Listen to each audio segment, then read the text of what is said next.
The Law and You, a look at laws in St. Vincent and the Grenadines which affect our daily lives. The Law and You, presented by lawyer panel P.R Campbell QC and brought to you on SVG-TV as a public service. Ladies and gentlemen, brothers and sisters, boys and girls, greetings. Welcome to another presentation in this public service nation-building series, The Law and You. This is program number 910. Coming to you on Monday, the 20th of August, 2018. On this program, I will speak to you on the topic studying abroad.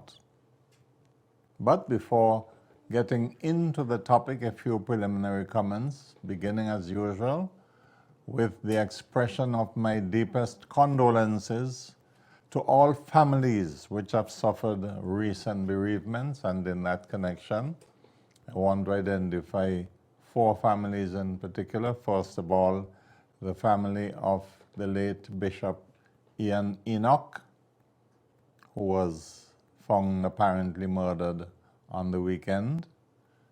And my condolences go out to the leadership and membership of the Mount Carmel Archdiocese, in which he was a bishop, and to his immediate family and all his wide circle of friends.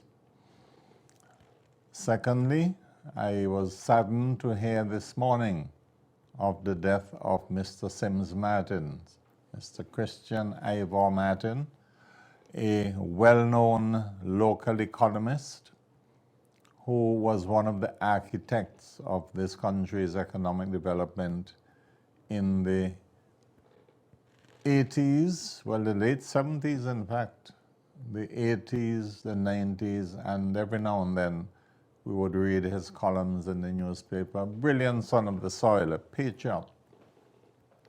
He died in England apparently last week, Wednesday, and would be cremated in England. The death announcement said that his ashes would be brought back to St. Vincent and that there would be a memorial service for him sometime in the future. And then my condolences go out to the family of Brother Edwin Gibson, son of the late Gurney Gibson, to his brother Michael and all his other siblings, and all the staff of Gibson's Building Supplies. He has been such a helpful brother, devoted to his father's business, or the business his father started. And I'm sure all customers and the staff of Gibson's would miss him very much. And finally, one of our clients, Miss Elka Jackson of Evesham Vale, has passed away, and I want to send my deepest condolences to her family. I will be getting in touch with them because we have done some legal assignments for her in the recent past, of which the family ought to be aware. Okay, well, so much for condolences. Friends of the Freedom Hall Church of God would be interested in knowing that we concluded a very successful convention week last evening at Reeves Level Cedars, and the bishop and his entourage left today back to the United States of America. We will see them again, God willing, next day Easter time for the youth convention. This convention was the adult convention, very, very spirit-filled, and I want to once again hail up the brethren in Spring Village, where there was a service last Wednesday night. People in Spring Village were in the practice of coming to Reeves Level at least twice during conventions in the past. And 2 years ago, the bishop rightly decided that he would schedule a convention meeting for Spring Village. So this last Wednesday was the 3rd time that the church was going to Spring Village as part of its Adult Convention. Now, the controversy over the Caribbean Court of Justice continues to rage. And I am very, very happy to let you know, whichever side of the controversy you are, that the learned president of the CCJ, the Honorable His Lordship Mr. Justice Adrian Saunders, will be coming to St. Vincent. He has been invited to come to St. Vincent next week for 3 days of consultations with various interest groups. And on one of these days, tentatively scheduled for next Wednesday evening, he will be holding a town hall meeting, most likely at French's house, at which persons can ask questions and receive answers and other clarification about the CCJ. And speaking about the CCJ, those of us who advocate that St. Vincent should join the CCJ in its appellate jurisdiction continue to be intrigued, because the very Privy Council that some people want to keep clinging on to delivered a decision last week, Thursday, the 16th of August, in London, on an appeal from Trinidad. You will see it on the Privy Council website. It's UKPC 23 of 2018. The Honorable Chief Justice of Trinidad and Tobago, Mr. Justice Ivor Archie, versus the Law Association of Trinidad and Tobago. You see, the Law Association was trying to initiate an investigation into allegations against the Chief Justice. The Chief Justice went to court to stop the Law Association investigating him because he said they had no legal authority to do so. The first instance judge agreed with the Chief Justice and granted an injunction to stop the Bar Association of Trinidad, or the Law Association of Trinidad and Tobago, carrying out this investigation into the activities of the Chief Justice or the allegations against him. The Law Association appealed to the Trinidad Court of Appeal, and the Trinidad Court of Appeal overthrew the decision of the first instance judge and ruled against the Chief Justice. The Chief Justice, not being satisfied that he had got his justice, appealed to the Privy Council. And the Privy Council agreed with the Trinidad Court of Appeal that the Law Association of Trinidad and Tobago had the right to carry out the investigation which they had proposed to carry out. I will deal more in depth with this topic next week, Monday the week. But I just want to read you a short paragraph from the judgment to prove the point which those of us who are in support of the CCJ have been saying. This is what the Privy Council said in its written judgment last week, Thursday, delivered in London. At paragraph 37, the Privy Council said, quote, "The local courts in Trinidad and Tobago are far better placed than is the Privy Council to consider what the fair-minded and informed observer in Trinidad and Tobago would make of the matters complained of. It is not for the Privy Council to disagree. This ground of appeal must therefore fail." So the Privy Council is saying, and I want to repeat that quotation from paragraph 37. The local courts in Trinidad and Tobago are far better placed than is the Privy Council to consider what the fair-minded and informed observer in Trinidad and Tobago would make of the matters complete enough. It is not for the Privy Council to disagree. That is, it's not for the Privy Council to disagree with the local courts.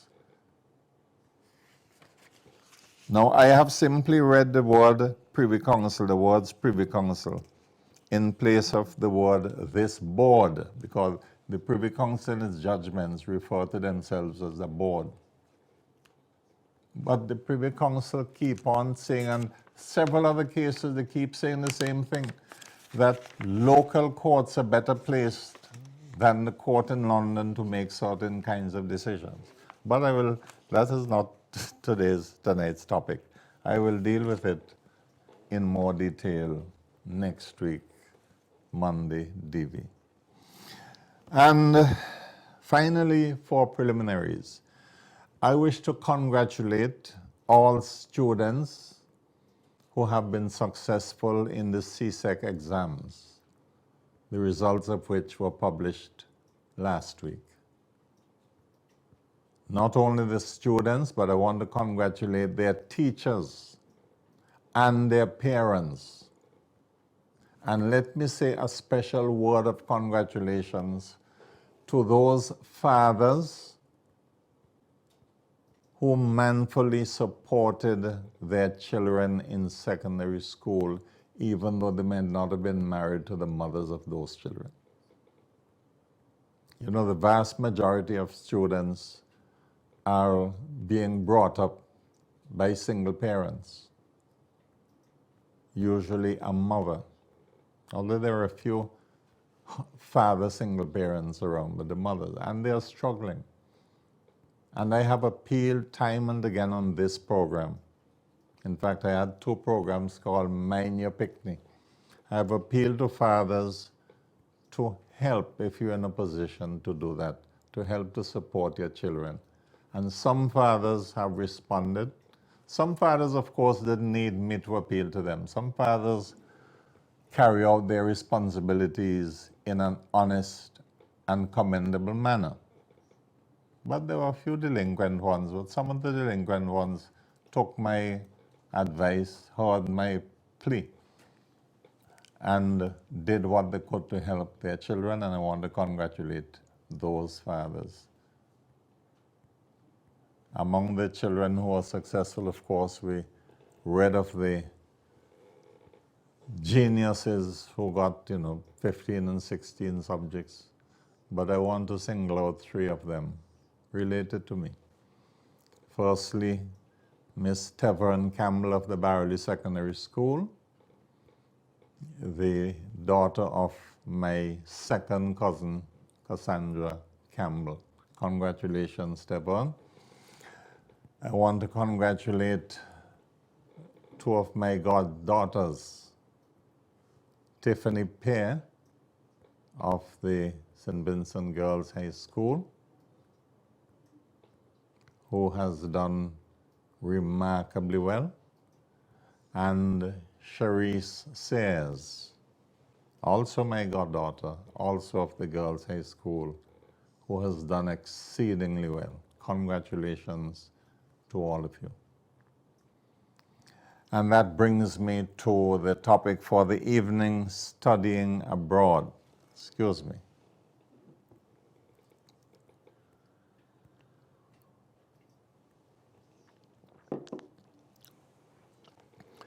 Now, for the past umpteen years, and the law, as you know, is in its 21st year, at around this time, I usually do a program.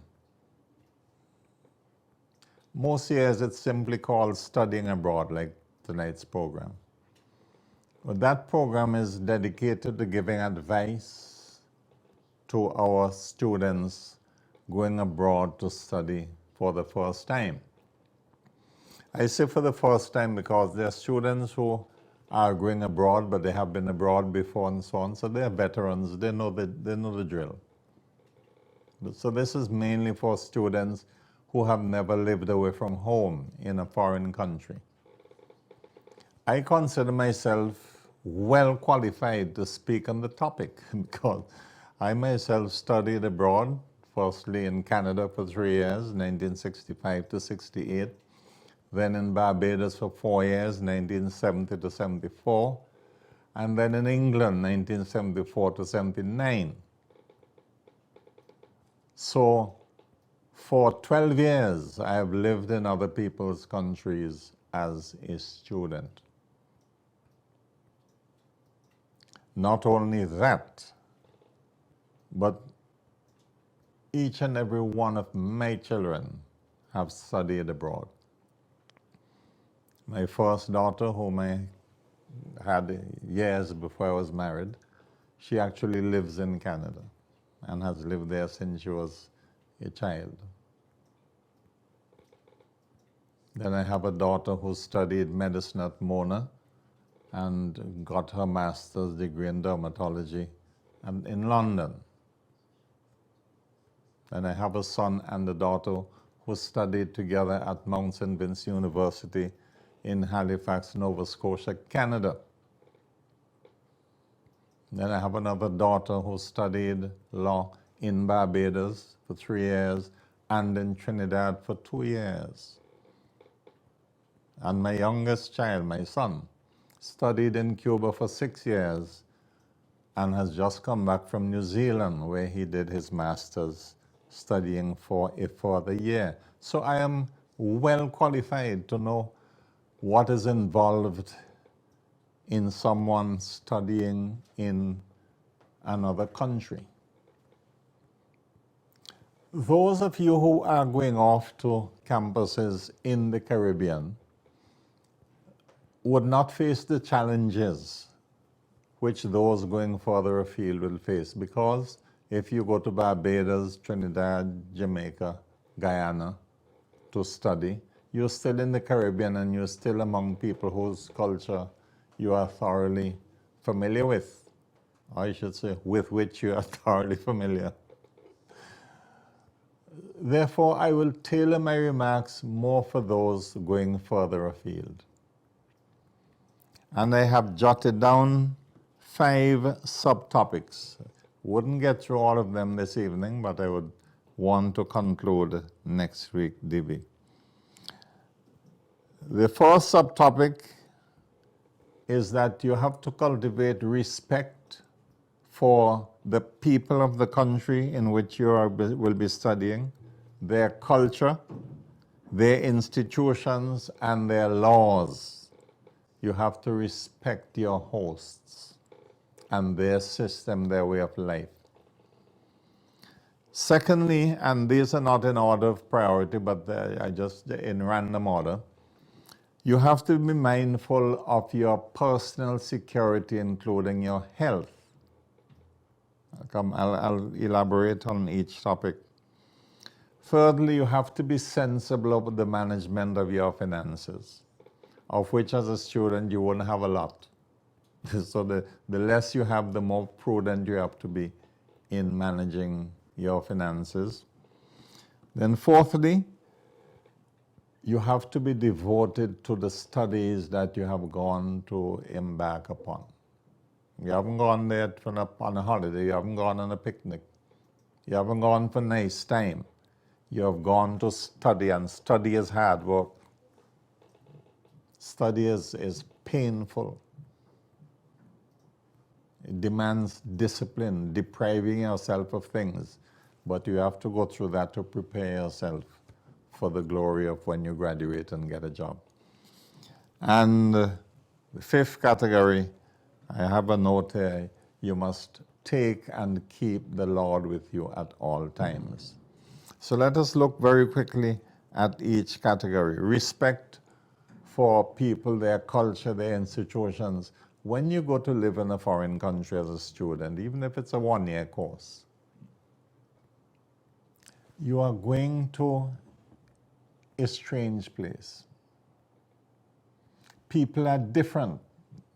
Maybe they don't have English as a natural language, and if you go further afield than the United Kingdom or Canada or the United States.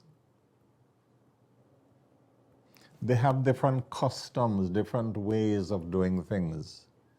You have to adjust yourself, respect the people and their customs, their institutions, their laws. Don't find yourself going there and arguing politics with them, arguing their politics, what you know about their political system. Stay out of certain arguments. Don't be arguing religion. For example, if you go to study in Taiwan, what business you have discussing in an aggressive manner the people's religious beliefs? Look, listen, and learn, and respect the views of your hosts. People have different laws. Respect the laws. Don't find yourself in trouble. Let me move rapidly on to the second category. Be mindful of your personal security, including your health. If you have medical issues, make sure before you travel you get documents from your doctors or other medical professionals, and take with you your medical documentation so that if anything happens to you, the hospitals or doctors that would be attending to you would have your history, your medical history, and know what particular ailments you're prone to be suffering from, what drugs you've been taking, and so on and so on. So make sure you visit your doctor and get your medical records. Some records they may not want to release to you, but as soon as you go where you're going, keep in touch with your local doctor, and as soon as you find this first symptom of a problem with which you are familiar, get in touch with the health authorities there, give them all the particulars, telephone number, the email address of your doctor here, so that they can correspond there. You only have one you, and you have to take care of that you in a physical sense.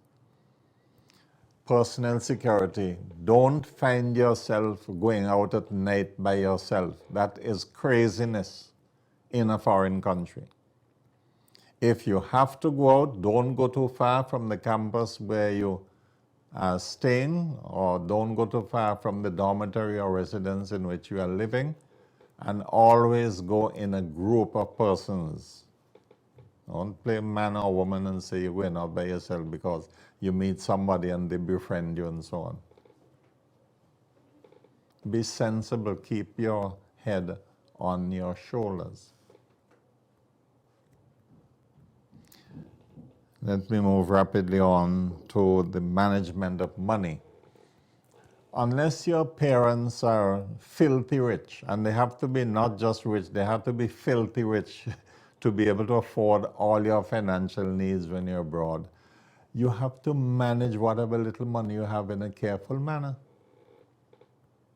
For one thing, wherever you're going, the exchange rate may be such that,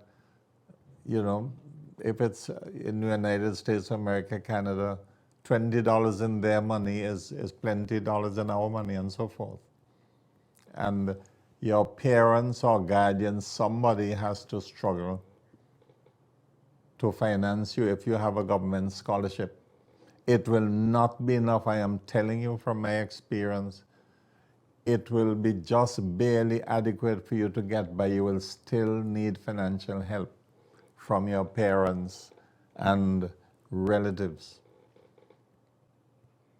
And this is one thing that new students going abroad are prone to get into and get themselves in trouble. Land in a country, and the first time they visit a mall, a shopping mall, their eyes light up with all the things that they see on sale for relatively low prices that they feel they must go and buy. So whatever little finances they take with them to last them for a term, if they are not wise, they blow it in 2 or 3 weeks on all sorts of goodies which are not necessary, but they are enticing. I have never let any of my children have a credit card. I couldn't afford it myself. But you organize as a parent a debit card so that they can only spend what they have. You know, a credit card allows you to spend up to the limit on the card, whether you have it or not, and when the month comes and you have to pay back that installment, you're struggling. But a debit card means you can only draw out what you have in the account. In fact, you're better off without a card at all for the first few months until you get yourself acclimatized and you get accustomed to the cost of living. Many students run into financial problems. Find yourself scrunting on other students, and that is the sure way to ruin, because you can't study properly when you have money problems all the time, bogging you down and stressing you out. So whatever little you have, be careful with it, pinch it, and keep it safe. Don't keep money in the desk in a dormitory. People steal. Even people you think are your friends will steal things from you. So be very, very careful. Then devotion to studies. You have to understand that you are going to study. You're not going to work. You're not going on a holiday. You are going to study. And that means putting in the requisite amount of time in the subject areas that you are concerned with. You have gone to study. Study hard. Study means sacrifice. You can't be going out to every party you hear about. And on some campuses, there are more organizations than you can think about. A society for everything under the sun. If you follow that, you wouldn't study at all. There are times when you have to tell even your best friend, sorry, I am staying in because I have an assignment to hand in 2 or 3 days' time. Don't be carried away by the lure of nice time. Especially if you are on taxpayers' money from either the host country or this country. And to come on to the 5th topic, take the Lord and keep the Lord with you at all times. Those of you who believe in Christ Jesus, you may not be a born-again Christian, but if you have been going to church, you would know the difference between right and wrong. You will know the difference between wholesome living and sinful living. And if you go and get yourself enmeshed in sinful living, copying lifestyles which are alien to our own culture, you will pay the price. Not me. You will pay the price. I therefore commend you as you go off or prepare to go off to study. And I will continue in the same vein for at least 10 minutes next week, Divi, when I come to address you.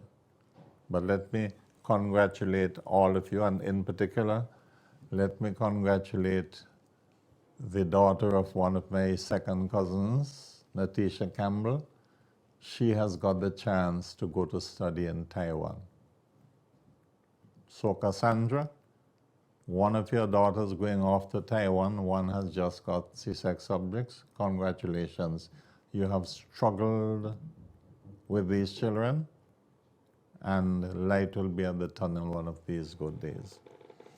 So my brothers and sisters, particularly my young brothers and sisters who are planning to go off to study, make your parents proud, make your friends and your relations proud, make St. Vincent and the Grenadines proud. And if the government is financing your studies in whole or in part, make the government of St. Vincent and the Grenadines proud of you. That is all from this program of the Law and You. I look forward to being of further service to you next week, Monday, Divi, for another presentation in this public service nation building series, The Law and You. Do have a pleasant week, ladies and gentlemen, brothers and sisters, boys and girls, and may the good Lord continue to bless us all.